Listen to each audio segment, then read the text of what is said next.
Hi guys, I hope you're all doing okay. I thought I'd just jump in and talk a little bit about the impact that major transitions can have on people living with dementia and people living with learning disability, developmental disability and mental health issues in general. The impact of major transitions can be very, very negative. We could lead to malignant psychology, negative psychology, which means perhaps both physiological and psychological impact on an individual. Where change is going to happen, if there is a major change afoot, think about a transition management plan. Ensure that the individual is involved in that decision-making process. So if somebody's going to be transitioned into a nursing home, a memory care community, an assisted living community from home, then make sure the person is as fully involved as possible, and also make sure that you have something in a pre-transition, transition and post-transition. And what we do as clinical dementia specialists, we use a transitional management plan, and it's called an individual transition management plan, an ITMP.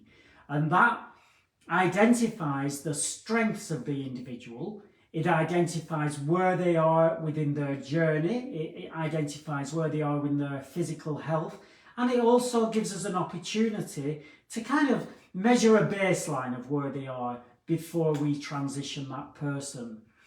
And then there's a transition management checklist that can go with that person.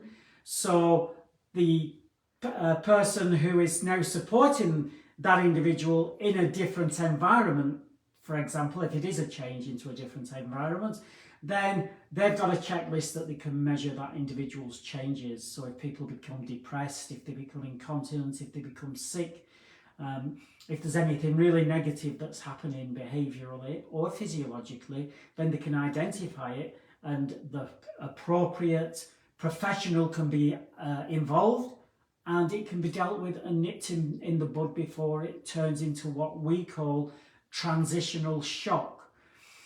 Transitional shock is when the negative impact has happened and the person does get sick and the person does become behaviourally challenged and those kind of things. So just in a nutshell, where there's a change, make sure it's planned.